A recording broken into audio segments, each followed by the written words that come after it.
Fitnessgurus predigen Superfoods, komplizierte Diäten und die Industrie sagt, Vollkorn und Haferflocken sind gesund. Fett macht Fett.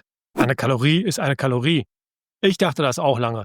Aber ich habe dazugelernt und sage jetzt, alles Schwachsinn. Ich bin 45, Familienvater, habe einen stressigen Job und trotzdem meinen krassen Heuschnupfen und meine chronische Knieentzündung mit Ernährung geheilt. Und dabei als Bonus sogar ein Sixpack bekommen. Ich bin mit 45 fitter, als ich erst mit 30 war. Wie? Mit einer spartanisch einfachen Ernährung. 2 Mahlzeiten am Tag, keine Supplemente, pure Natur, kein Schnickschnack. In diesem Video zeige ich dir, wie ich als vielbeschäftigter Normalo die Lügen von Big Food durchbrochen habe und wie du das auch kannst. Big Food macht dich krank. Big Pharma verkauft dir Pillen, um die Symptome deiner Krankheit zu behandeln. Big Media schweigt für ihre größten Werbekunden, Big Food und Big Pharma. Genau dieser Kreislauf hält dich gefangen. Aber heute brechen wir ihn auf. Die Industrie wird das hassen. Dein Körper und dein Geist werden es lieben. Du kannst heute noch starten, ohne Pläne, ohne Kalorien zählen. Los geht's. Ich zeige dir, wie ich es geschafft habe und warum Getreide dich sabotiert, weshalb weniger Mahlzeiten dich befreien und warum Zucker eine Droge ist. Zusätzlich zeige ich dir meine Mahlzeiten aus den letzten Tagen, die ich fleißig jeden Tag abfotografiert habe. Und das Beste daran ist, du kannst sofort starten. Ohne Pläne, ohne teure Produkte, ohne Kalorien zählen. Lass uns den ersten Mythos killen, den uns die Industrie seit Jahrzehnten eintrichtert. Bevor ich dir zeige, wie du mit natürlicher Ernährung deine Gesundheit wiedererlangst, kurz meine Geschichte. Ich bin Arthur, 45 Jahre alt, Familienvater, Ex-Senior Manager bei Amazon und Ex-CEO einer E-Commerce-Firma. Ich kenne Stress und volle Terminkalender. Ich hatte Heuschnupfen, der mich im Frühling eingesperrt hat, eine chronische Knieentzündung, die mir fast das Wakeboarden und das Basketballspielen genommen hat und eine vergrößerte Prostata obendrauf. Der absolute Tiefpunkt, mein eigener Bruder bekam Krebs. Das hat mich wachgerüttelt. Ich habe tausende Stunden in das Lernen über Ernährung und Zivilisationskrankheiten investiert und eine Wahrheit entdeckt, die alles verändert hat. Mit einer spartanisch einfachen Umstellung habe ich meinen Heuschnupfen eliminiert, mein Knie geheilt und bin mit 45 fitter, als ich mit 30 war. Das Sixpack ist nur die Kirsche obendrauf. Warum hörst du die Wahrheit nicht überall? Weil es, wie immer im Leben, um Geld geht und nicht um deine Gesundheit. Den perfiden Kreislauf der Industrie kennst du ja schon. Big Food macht dich mit ungesunder Nahrung krank. Big Pharma verkauft dir Pillen gegen hohen Blutdruck, Cholesterin oder andere Symptome, aber nicht gegen die Ursachen. Big Media schweigt, weil ihre größten Werbekunden Big Food und Big Pharma sind. Der erste große Mythos, den wir heute entlarven, und das ist auch der größte: Vollkorn ist gesund, Dinkel ist besser als Weizen, Haferflocken sind ein Superfood. Du hast diese Behauptung sicher schon 1000-mal gehört, aber lass mich dir etwas Faszinierendes erzählen. Wir Menschen haben uns über 300.000 Jahre als Jäger und Sammler entwickelt. Getreide kam erst vor etwa 10.000 Jahren mit der Landwirtschaft in unsere Ernährung. Ein Wimpernschlag in unserer Evolutionsgeschichte. Und weißt du, was die Archäologen in Fossilienfunden entdeckt haben? Zahnprobleme wie Karies, Zahnstein und Zahnverlust traten erst mit dem Beginn des Getreideanbaus in größerem Maße auf. Vorher gab es kaum Probleme. Warum ist das so? Getreide enthält viel Stärke, die im Mund zu Zucker abgebaut wird. Ein Festmahl für Kariesbakterien. Unsere Jäger- und Sammlervorfahren hatten eine selbstreinigende Ernährung mit Fleisch, Fisch, Nüssen und faserigem Gemüse. Genau hier ist die Diskussion über Kohlenhydrate eigentlich schon fast beendet. Denn das sind Fakten, und wenn ich etwas essen soll, was angeblich gesund ist, Vollkorn zum Beispiel, das macht aber meine Zähne kaputt, dann entbehrt sich das jeder Logik für mich, oder? Und da braucht mir auch keiner anzufangen mit: aber Arthur, in dieser Studie steht über Kohlenhydrate dies und das oder der hat das und das gesagt. Nein, denk selbst mit Logik und gesundem Menschenverstand darüber nach, was ich gerade gesagt habe. Zudem habe ich jahrzehntelang auch erzählt, dass eine Kalorie ist. Jetzt weiß ich es aber besser, nachdem ich Kohlenhydrate größtenteils aus meiner Ernährung verbannt habe. Des Rätsels Lösung ist ganz einfach: selbst ausprobieren. Aber Zahnprobleme sind leider nur die Spitze des Eisbergs. Die wahren Probleme mit Getreide und Kohlenhydraten sind viel tiefgreifender. Blutzuckerchaos. Selbst Vollkornprodukte treiben deinen Blutzucker in die Höhe und können langfristig zu Insulinresistenz und Typ-2-Diabetes führen. Darmentzündung. Getreide enthält Antinährstoffe wie Gluten, Lektine und Phytinsäure, die deine Darmwand schädigen und chronische Entzündungen fördern können. Mineralstoffräuber. Getreide bindet wichtige Mineralstoffe wie Magnesium, Zink und Eisen, sodass dein Körper sie schlechter aufnehmen kann. Suchtfaktor. Kohlenhydrate machen süchtig, genauso wie Zucker. Je mehr du isst, desto mehr willst du. Das ist kein Mangel an Willenskraft, sondern Biochemie. Und nein, Hafer, Dinkel und Co. sind nicht besser. Sie werden nur viel geschickter vermarktet. Die Industrie hat ein Interesse daran, dir einzureden, dass es gesunde Kohlenhydrate gibt. Eine Kalorie ist eben nicht gleich eine Kalorie. Dein Körper reagiert völlig anders auf 100 Kalorien aus Brot als auf 100 Kalorien aus Eiern oder Fleisch. Der Blutzucker- und Insulineffekt ist komplett verschieden. Wenn du auf Brot absolut nicht verzichten kannst, gibt es auch Alternativen wie Eiweißbrot mit kaum Kohlenhydraten. Bei Edeka und anderen Supermärkten gibt es zum Beispiel ein gutes, das ich manchmal auch kaufe. Zeige ich auch noch nachher im Video. Aber ganz ehrlich, je weniger Getreideprodukte, desto besser für deine Gesundheit. By the way, als ich mit meiner chronischen Knieentzündung beim Orthopäden war, hat er auch zu mir gesagt, Herr Mücke, essen Sie weniger Getreide. Übrigens, seit Beginn der Landwirtschaft hat die immer weichere und kohlenhydratreichere Nahrung sogar unsere ganzen Schädel verändert. Kleinere Kiefer, engere Atemwege, das führt zu Problemen wie Schnarchen und Schlafapnoe. Aber das wäre ein eigenes Video wert. An dieser Stelle kann ich aber das Buch Breath empfehlen. Seit ich es gelesen habe, schlafe ich jede Nacht mit zugeklebtem Mund. Man schläft nicht nur viel besser, sondern der eigene Partner auch, da das Schnarchen ausbleibt. Wie gesagt, das wäre ein eigenes Video wert. Daher belasse ich es dabei und packe dir einen Link zu Buch und Klebeband in die Videobeschreibung. Zum Abschluss zum Thema Kohlenhydrate, denk einfach logisch. Wenn Getreide so gesund wäre, warum haben wir dann erst mit seinem Konsum all diese Probleme bekommen? Die Antwort ist ganz einfach. Es ist kein optimales Nahrungsmittel für uns Menschen, sondern eher ein schleichendes Gift. Mythos Nummer 2. Viele kleine Mahlzeiten versus wenige große Mahlzeiten. Eine der häufigsten Fragen, die ich bekommen habe, wie schaffst du es, nur 2 Mahlzeiten am Tag zu essen? Bekommst du da nicht Heißhunger? Konzentrieren wir uns auf die Natur und unsere Geschichte. Als Jäger und Sammler haben unsere Vorfahren nicht 5 oder 6 Mal am Tag gegessen. Sie haben erst gejagt, gesammelt oder gefischt und dann gegessen. Manchmal gab es tagelang nichts, wenn die Jagd erfolglos war. Die Wahrheit ist aber, wir Menschen heutzutage kennen eigentlich gar keinen echten Hunger. Was du als Hunger empfindest, ist in Wirklichkeit oft nur ein Suchtverhalten. Dein Körper kann problemlos 30 Tage ohne Nahrung überleben. Denk mal drüber nach. Mein 2-Mahlzeiten-Prinzip ist bewusst einfach gehalten. Mittagessen um 12:30 Uhr, Abendessen um 18:30 Uhr. Keine Snacks zwischendurch. Nicht einmal ein Bonbon, auch nicht ohne Zucker. Wenn du auf Kohlenhydrate und Zucker verzichtest, verschwindet der Heißhunger wie von selbst. Dein Blutzucker bleibt stabil und dein Körper lernt, seine eigenen Fettreserven zu nutzen. Interessant ist auch, Fasten ist in jeder Religion vertreten. Christentum, Islam, Judentum, Buddhismus, Hinduismus. Diese uralte Weisheit hat bestimmt einen Grund. Aber was ist mit Schichtarbeit, werde ich auch oft gefragt. Das Prinzip bleibt dasselbe. Lege 2 Zeitfenster fest, in denen du isst. Egal zu welcher Tages- oder Nachtzeit. Keine Ausnahmen, keine Ausreden. Wenn du Süßes essen möchtest, dann nur als Nachtisch einer Hauptmahlzeit. Das nennt sich Second-Meal-Effekt. Die Auswirkungen auf deinen Blutzucker sind dann viel geringer, als wenn du den Nachtisch auf nüchternen Magen isst. Übrigens, das Frühstück ist nur eine Erfindung der Industrie, um mehr zu verkaufen. Breakfast is the most important meal of the day. Frühstück ist die wichtigste Mahlzeit des Tages, wurde von John Harvey Kellogg in unsere Köpfe programmiert, nicht von Wissenschaftlern. Dazu habe ich auch ein Video gemacht, welches ich dir hier anzeige und auch in der Videobeschreibung verlinke. Wenn du das Frühstück auslässt, förderst du die sogenannte Autophagie, den Selbstreinigungsprozess deines Körpers. Mehrere kleine Mahlzeiten sind definitiv schlechter als 2 größere. Bei vielen kleinen Mahlzeiten oder Snacks ist dein Insulinspiegel permanent auf einem erhöhten Niveau. Ein Hauptfaktor für Insulinresistenz, Übergewicht, Typ-2-Diabetes und viele andere Beschwerden. Wenn du dich erst einmal an 2 Mahlzeiten gewöhnt hast, wirst du feststellen, dass du manchmal sogar mit einer auskommen könntest. Dann mache ich mir oft nur etwas Kleines oder etwas Leckeres für den Genuss als zweite Mahlzeit. Denk einfach logisch und besinne dich auf deinen gesunden Menschenverstand. Viele Mahlzeiten und Snacks nützen nur 3 Institutionen. Big Food verkauft mehr Junkfood, Big Pharma verkauft Medikamente gegen die Symptome von Junkfood und Big Media verdient an den größten Werbekunden. Big Food und Big Pharma. Halte es einfach. 2 Mahlzeiten am Tag, gar keine Snacks dazwischen, dein Körper und deine Gesundheit werden es dir danken. Mythos Nummer 3. Zucker. Zucker ist keine Nahrung. Zucker ist eine Droge. Und wie bei jeder Droge musst du dich davon befreien. Zucker kommt immer als Tag-Team. Glucose und Fructose. Die Glucose geht direkt ins Blut und treibt deinen Blutzucker in die Höhe, während die Fructose von der Leber verarbeitet wird.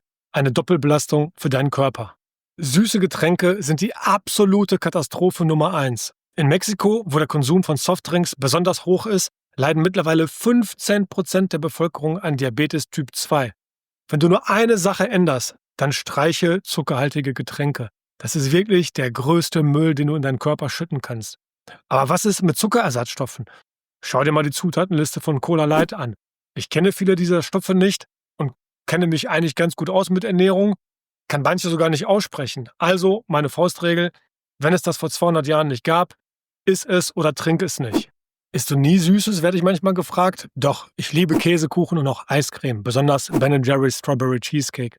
Aber wirklich nur sehr selten und bei besonderen Anlässen, nicht als tägliche Gewohnheit.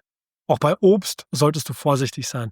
Die meisten Früchte, die wir heute essen, sind Zuchtprodukte mit viel mehr Zucker als ihre natürlichen Vorfahren. Hier zeige ich mal einen natürlichen Apfel und hier einen Apfel, den wir Menschen gezüchtet haben. Und ja, die Größenrelation stimmt so und der von Menschen gezüchtete Apfel hat viel mehr Zucker.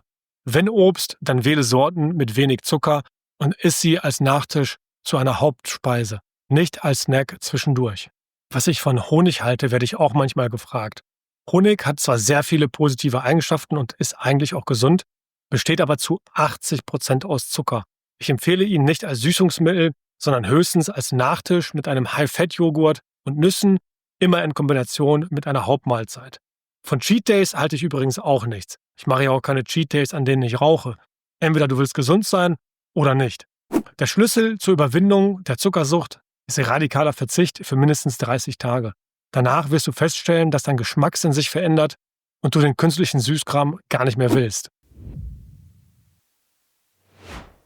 Mythos Nummer 4. Fett macht fett. Einer der größten Ernährungsmythen überhaupt. Die Wahrheit: Fett ist essentiell für deinen Körper und macht dich nicht dick. Kohlenhydrate und Zucker sind die wahren Übeltäter. Seit den 70ern gibt es die Low-Fat-Propaganda. Sind wir aber seitdem dünner oder dicker geworden? Aber Achtung, nicht alle Fette sind gleich geschaffen. Saaten- und Samenöle wie Sonnenblumenöl und Rapsöl sind hochproblematisch. Sie enthalten viele Omega-6-Fettsäuren, die in unserem Körper Entzündungen fördern können. Diese industriell hergestellten Öle wurden erst im 20. Jahrhundert populär. Vorher hat kein Mensch Rapsöl gegessen. Welche Fette sind denn gesund? Ich persönlich setze auf Butterschmalz oder Ghee zum Braten, also geklärte Butter, Avocadoöl für Salate, Kokosöl für mittlere Hitze, natives Olivenöl für kalte Speisen. Aber was ist mit Margarine? Vergiss sie komplett. Margarine ist ein hochverarbeitetes Industrieprodukt. Wenn du vegan lebst, nutze lieber Avocadoöl oder Kokosöl. Tierische Fette wie Butter, Schmalz oder das Fett in Fleisch und Fisch sind für uns Menschen seit Tausenden von Jahren natürliche Energiequellen. Unser Gehirn besteht zu 60% aus Fett und du brauchst es zum optimalen Funktionieren. Auch hier denk logisch. Warum sind Herz-Kreislauf-Erkrankungen, Fettleibigkeit und Diabetes erst explodiert, nachdem wir anfingen, Fett zu reduzieren und mehr Kohlenhydrate zu essen? Die Fettphobie der letzten Jahrzehnte war ein gigantisches Experiment mit katastrophalen Folgen für unsere Gesundheit.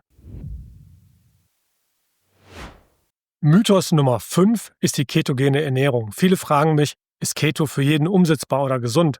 Oder warum nicht dauerhaft Keto?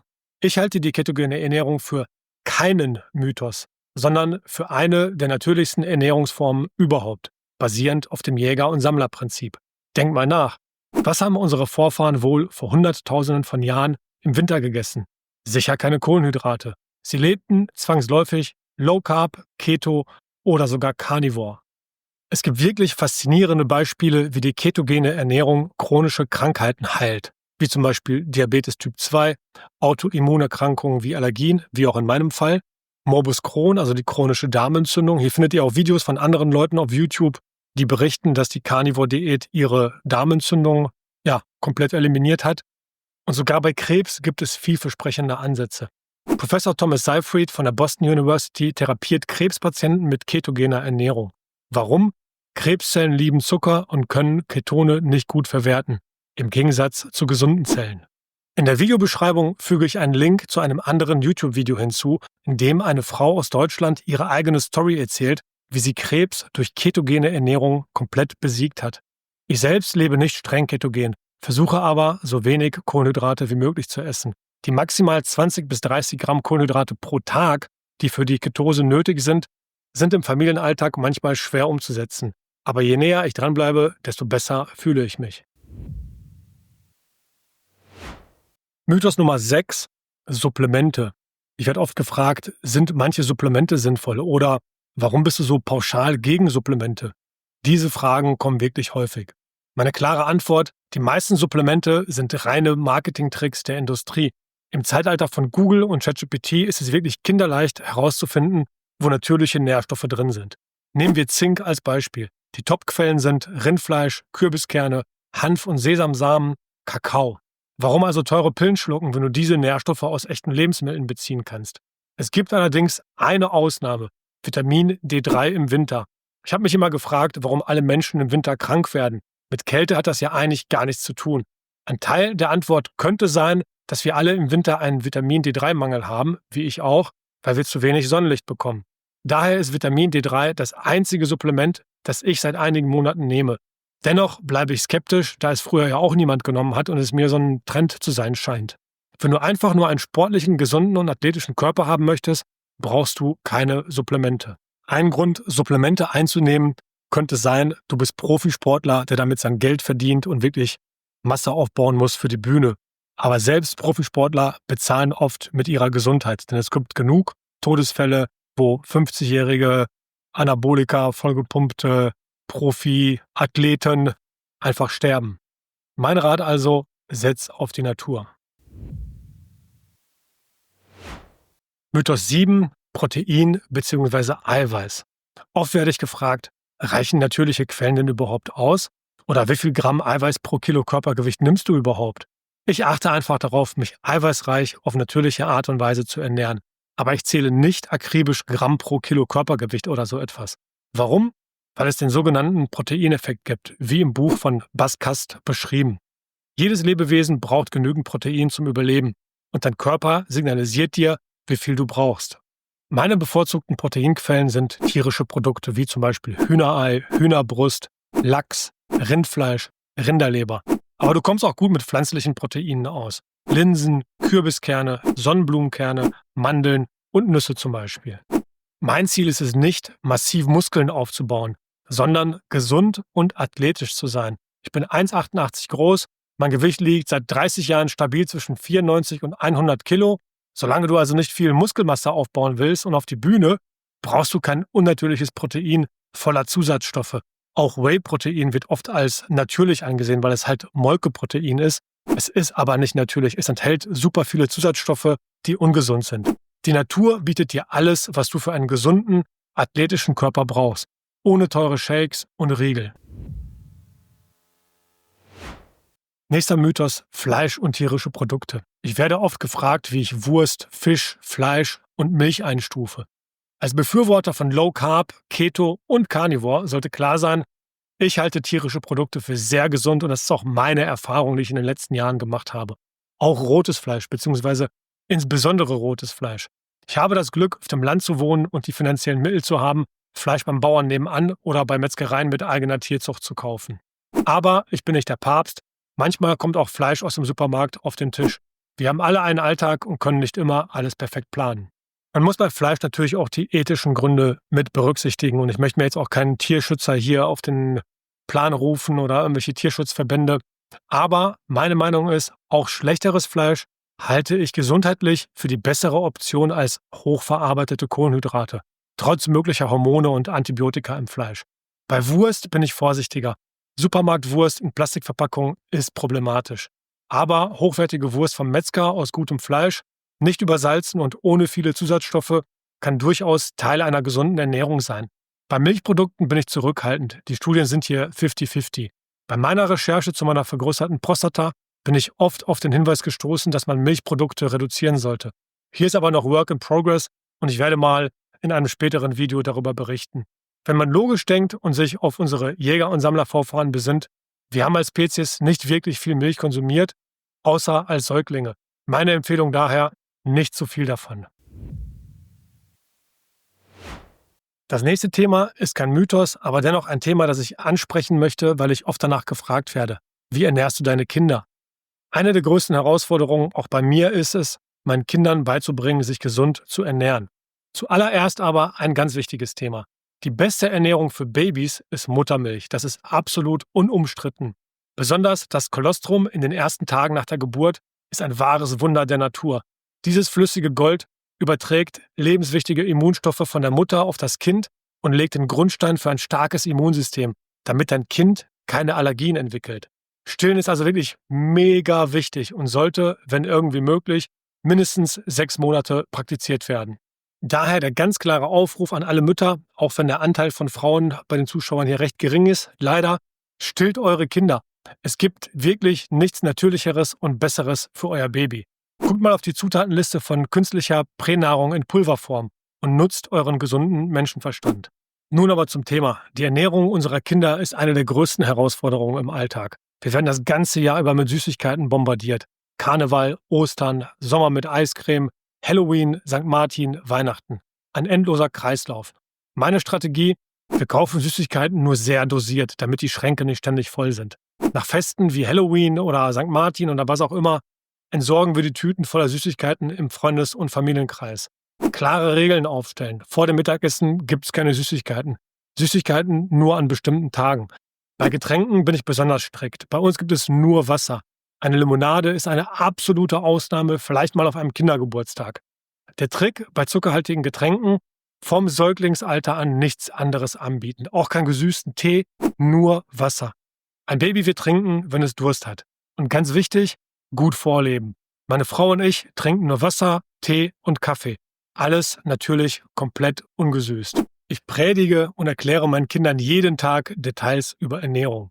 Heute Morgen hat mein 6-jähriger Sohn Tore die Nährwerttabelle von seinem Trockenobst gecheckt und mit Erschrecken festgestellt, dass es fast 70 Gramm Zucker pro 100 Gramm enthält. Das sind die kleinen Erfolge, die ich dann feiere. Meine Frau kocht jeden Tag frisch für uns und die Kinder sind daran gewöhnt, natürliche, selbst zubereitete Nahrung zu essen. Bei uns gibt es keine Fertiggerichte. Trotzdem verspeisen meine Kinder mehr Süßigkeiten und Ungesundes wie Weißbrot, als mir lieb ist. Eine Idee aus Norwegen, die ich gut finde: der Candy Day. Dort ist es kulturell etabliert, dass Kinder nur an einem Tag in der Woche Süßigkeiten essen dürfen. Das schafft klare Grenzen und reduziert den Gesamtkonsum. Zusammengefasst kann ich sagen, meiner Meinung nach besteht das größte Problem in süßen Getränken. Also keine Limonaden und schon gar keine Energydrinks. Das ist die absolute Katastrophe. Wenn du deine Kinder davon fernhältst, hast du schon sehr viel geschafft. Meine Kinder sind fit und rank und schlank, obwohl sie viel Süßigkeiten und Eiscreme vertilgen. Also komplett alle Limonaden und Energydrinks streichen. Nur Wasser.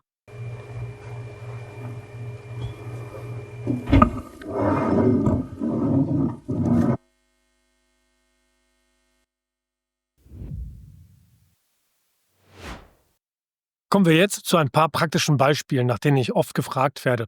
Du fragst dich sicher: Wie sieht das alles in der Praxis und im Alltag aus? Lass mich dir ein paar Mahlzeiten aus den letzten 7 Tagen zeigen. Hier muss ich kurz anmerken, dass die zurückliegenden 7 Tage etwas trubelig waren, mit Nachtschicht von meiner Frau und, sodass ich öfter auswärts gegessen habe, was sonst eigentlich nicht so oft vorkommt. Das hilft aber vielleicht, um darzustellen, dass man auch im Dönerladen oder im Restaurant auch halbwegs gesund essen kann und auch auf einem Kindergeburtstag. Fangen wir an.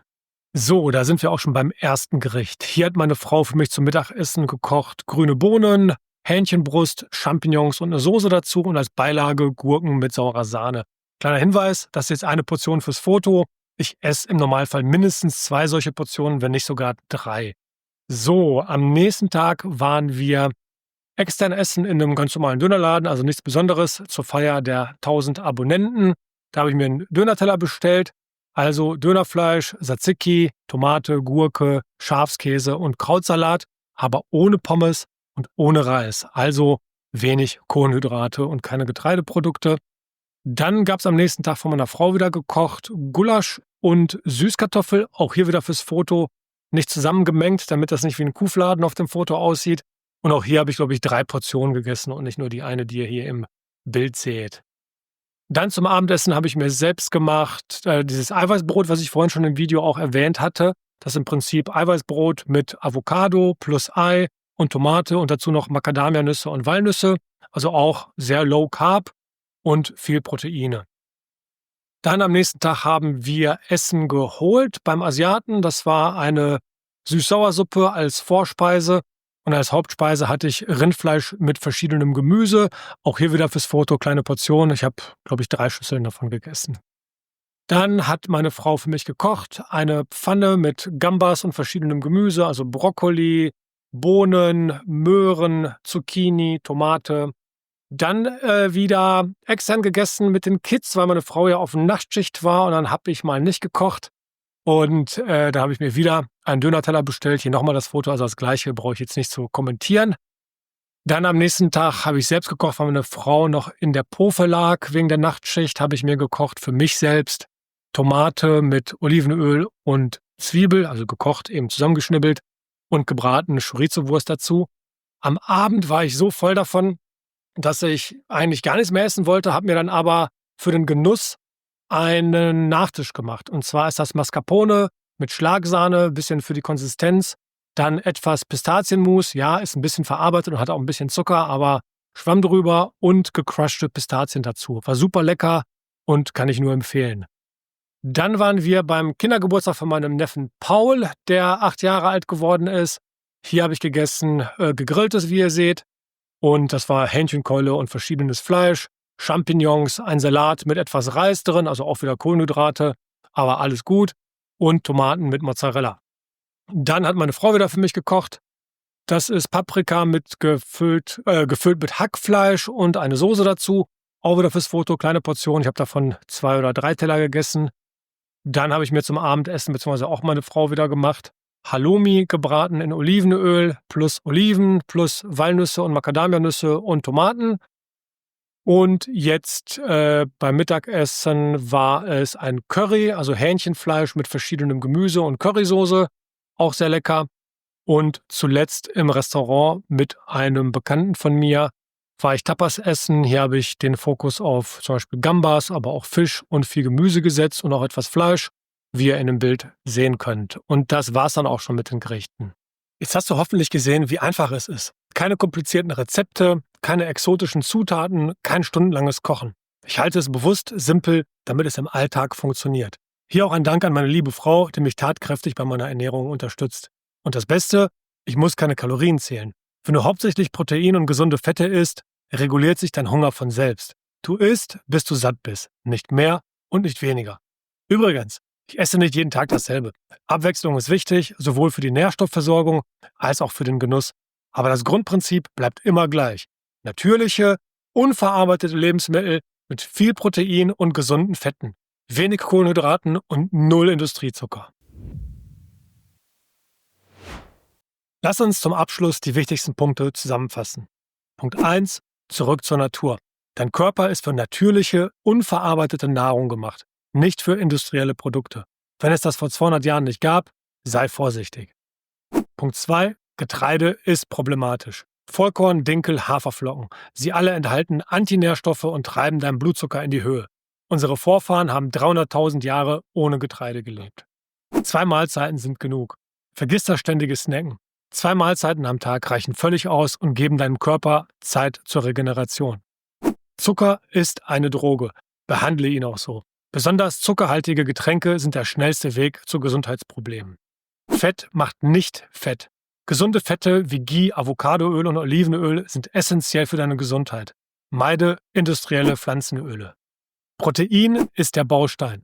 Achte auf hochwertige Proteinquellen wie Eier, Fleisch, Fisch. Pflanzliche Alternativen sind Nüsse und Hülsenfrüchte. Supplemente sind meist überflüssig. Die Natur bietet alles, was du brauchst. Vitamin D3 im Winter kann eine Ausnahme sein, trotzdem verdächtig, dass alle jetzt auf einmal über Vitamin D3 sprechen.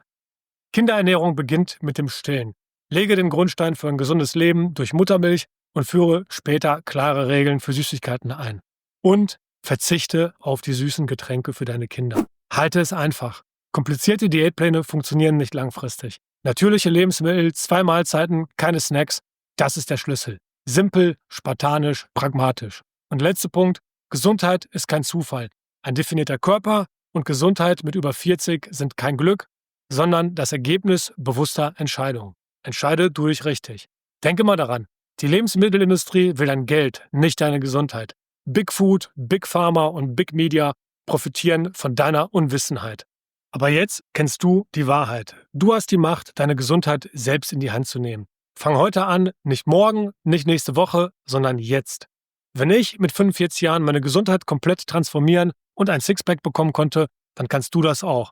Es ist nie zu spät für einen Neuanfang. Vielen Dank fürs Zuschauen. Wenn dir das Video gefallen hat, lass gerne einen Daumen da und abonniere den Kanal. Und teile es mit Freunden, die auch von diesem Wissen profitieren könnten. In den Kommentaren kannst du mir gerne weitere Fragen stellen. Ich versuche, so viele wie möglich zu beantworten. Bisher habe ich alle beantwortet. Schau dir auch gerne meinen Kanal an. Dort findest du auch andere Videos zu spannenden Gesundheitsthemen.